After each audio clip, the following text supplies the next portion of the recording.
Famous English musician और song writer Robert फ्रिप ने कहा था कि संगीत वो शराब है जो खामोशी का प्याला भर देती है।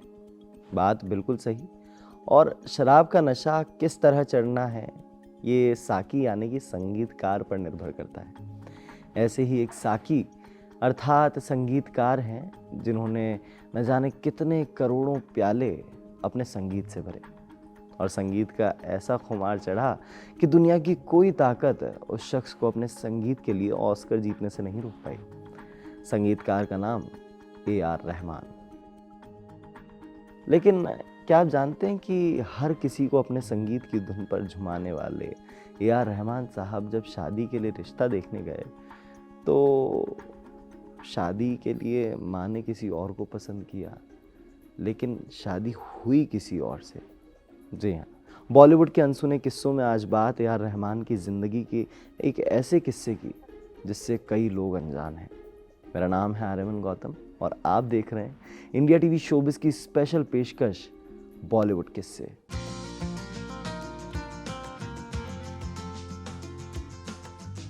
तो देखिए, बात तब की थी जब A R रहमान 26 से 27 साल के थे और उनकी निकाह की उम्र हो चली थी।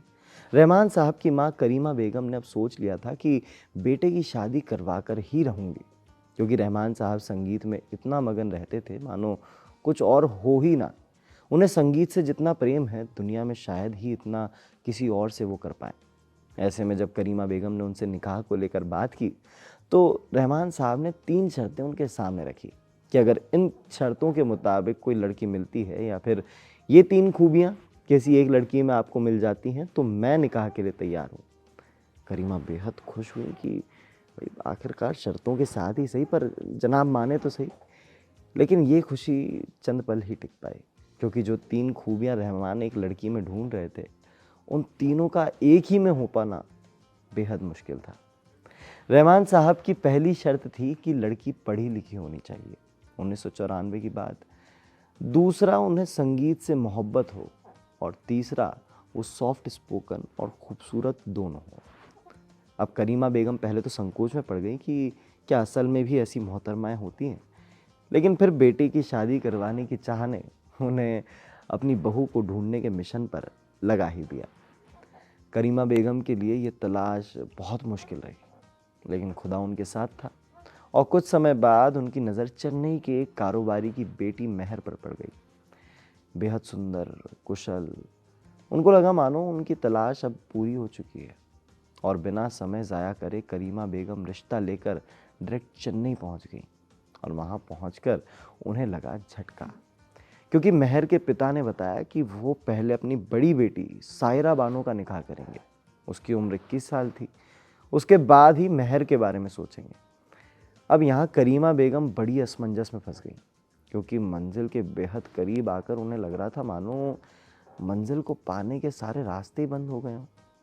ऐसे में वो निराश ही बैठी थी कि उनकी मुलाकात सायरा से हुई और उन्हें तब लगा कि उनके बेटे की पसंद के आधार पर सायरा ज़्यादा सही पसंद हो सकती है।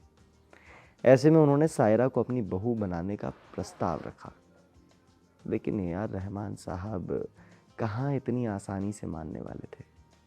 यकीन करना मुश्किल होगा, लेकिन पसंद की लड़की मिलने के बावजूद भी उन्होंने सायरा के सामने शर्त रखी।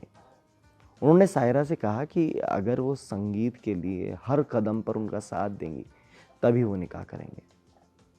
इसके बाद उन्होंने कहा कि अगर हम डिनर का प्लान कर रहे हैं और मुझे किसी गाने की धुन सूझ गई है तो आपको वो प्लान रद्द करना होगा।